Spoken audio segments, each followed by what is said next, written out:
Hey les hey, ici Unlike, aujourd'hui on se trouve pour parler de 4 animes qui méritent tous d'être vus malgré leur popularité. Il risque d'y avoir des animés que tu as potentiellement déjà vus dans cette vidéo, donc propose-moi dans les commentaires des animes à regarder pour le prochain épisode des animés qu'il faut voir. Sur ce, c'est parti.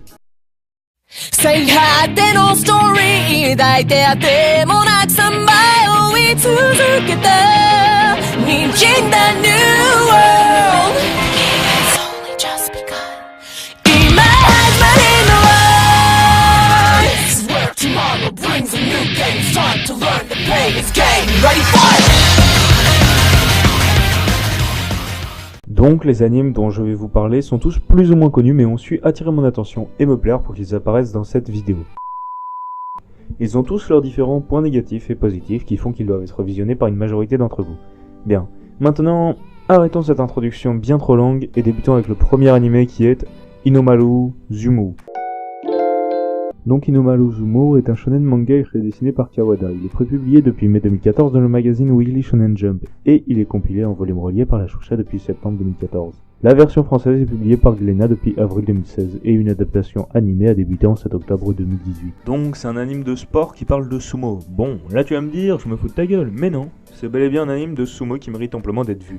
Avant de vous dire pourquoi cet anime doit être vu, je vais vous résumer l'histoire. On suit l'histoire d'Inomaru, un jeune lycéen passionné de sumo qui rêve de devenir Yokozuna. Un Yokozuna est un sumotori qui a atteint le plus haut grade de sumo. Et il arrive dans un lycée avec une très faible équipe de sumotori au sein de son dojo. On le suivra dans sa quête pour devenir Yokozuna, accompagné de ses amis. Donc après cette présentation, tu vas me dire « Ouah, super, un anime de sport habituel ». Mais non, c'est sur ce point que tu te trompes. Certes, dit comme ça, le sumo n'est pas un sport très intéressant à première vue et le scénario est typique des shonen de sport. Mais il y a tout de même différents points qui sont intéressants à clarifier. Je ne peux me prononcer comme un connaisseur des shonen de sport étant donné que j'en ai vu que 3. Captain Tsubasa, All Out et Inomaru Zumo. Ils n'ont pas forcément de similitudes, la preuve en est que dans l'anime All Out, le perso principal ne connaît pas ce sport et que dans Inomaru Zumo, le personnage principal est un pratiquant du sport, il le pratique, il est même très fort dans la discipline, ce qui le différencie des deux autres, et je dirais l'animation et les graphismes en général qui sont très réussis pour un anime de sport vis-à-vis de certains autres qui n'ont pas cette qualité-là. Maintenant, passons au deuxième animé. Donc Banana Fish est une adaptation du manga du même nom de Yoshida Akami et touche pour genre action, aventure, drame et mystère et il est toujours en cours de diffusion qui a commencé en août 2018. Encore une fois, je vais vous résumer l'histoire pour que vous puissiez comprendre. Nous sommes au début des années 2000, en Irak. Alors que son unité se repose, un soldat américain pointe subitement une arme et provoque un carnage parmi ses propres alliés. Stoppé par l'un de ses amis qui parvient à l'immobiliser, il articule Banana Fish avant de tomber dans un état second. Environ 10 ans plus tard, à New York, Ash Lynx, 17 ans, chef de bande, tombe sur un homme mourant au détour d'une ruelle insalubre. Ce dernier lui remet un mystérieux médaillon qui pourrait bien être la clé d'un mystère qui le hante depuis des années. Le mystère Banana Fish. Maintenant, je suppose que tu vas sûrement te demander pourquoi il faut le voir. Donc déjà, le premier personnage principal est Ash Lynx, qui, comme dit plus tôt, est le chef d'un gang qui fait partie de la mafia new-yorkaise. Contrairement au manga où l'action se déroule dans les années 80 après la guerre du Vietnam, ici c'est après la guerre en Irak, fini les années 80-90, bonjour les années 2010 avec smartphones et autres nouveautés technologiques. Ensuite, le second personnage principal est un jeune assistant photographe nommé Eiji qui va se retrouver malgré lui au cœur de l'enquête de Ash. Eiji est un jeune homme de 19 ans qui fait plus jeune que son âge et est un brin naïf. Il est complètement étranger à cette vie de bad boy. Alors attendez, ne quittez pas tout de suite, ce n'est pas un yaoi. Et aux âmes qui ne connaissent pas le yaoi. C'est une histoire de gang avec ses propres moments de fusillade, de bagarre et de trahison. Il s'agit ici d'une histoire originale différente des clichés ordinaires. C'est pour ça qu'il faut encourager cet hommage à Yoshida Akami. C'est, comment dire, si je donnais mon avis personnel, je trouve que l'intrigue est très bien menée de A à Z, que, entre guillemets, c'est très très bien écrit, et que surtout, les persos, enfin je trouve les chara design vraiment très stylés, donc n'hésitez pas à aller voir. C'était Banana Fish, maintenant on passe au troisième. Et maintenant passons au troisième animé qui est Seishun Butayaro wa Bunny Girl Senpai no Yume wo Minai.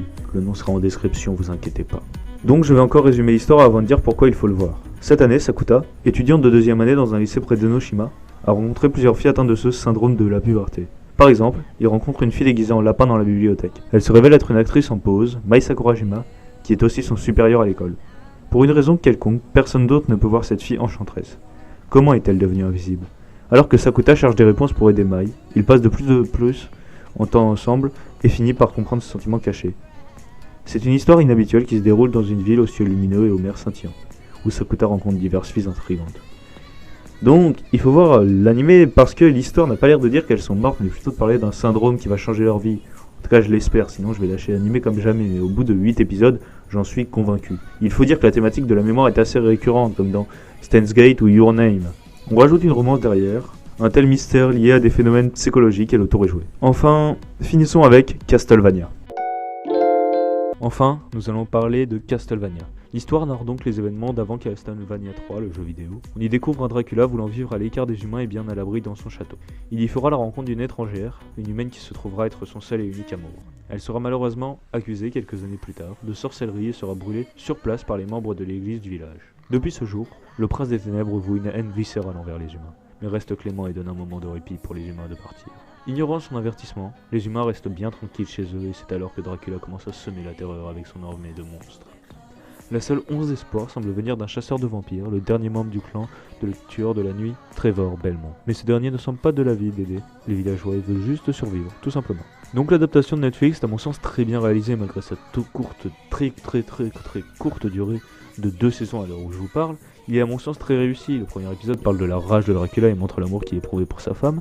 Les épisodes de la première saison étant très courts, je vois plus cela comme une présentation des personnages et une préparation à la saison 2. J'ai donc terminé la série qui dure que 2 saisons et on peut en tirer une histoire très sombre avec un monde où l'église est présentée comme la pire espèce de secte d'existence. On s'accroche aux héros et on suit leur histoire sans trop de mystère. En clair, un anime assez cool si vous avez rien en prévision. J'ai surtout apprécié l'animation et les chara-design plus que l'histoire en elle-même, et c'est l'animation qui m'a fait tenir sur ces 2 saisons qui tiennent tout juste 12 épisodes à elles seules. Et bien voilà, cette vidéo est maintenant terminée. N'hésitez pas à la partager, la commenter et la liker. Donnez-moi votre avis sur ces animés dans les commentaires, proposez-moi-en d'autres si jamais je fais un second épisode. Sur ce, tu likes, tu t'abonnes. C'était un like. Peace.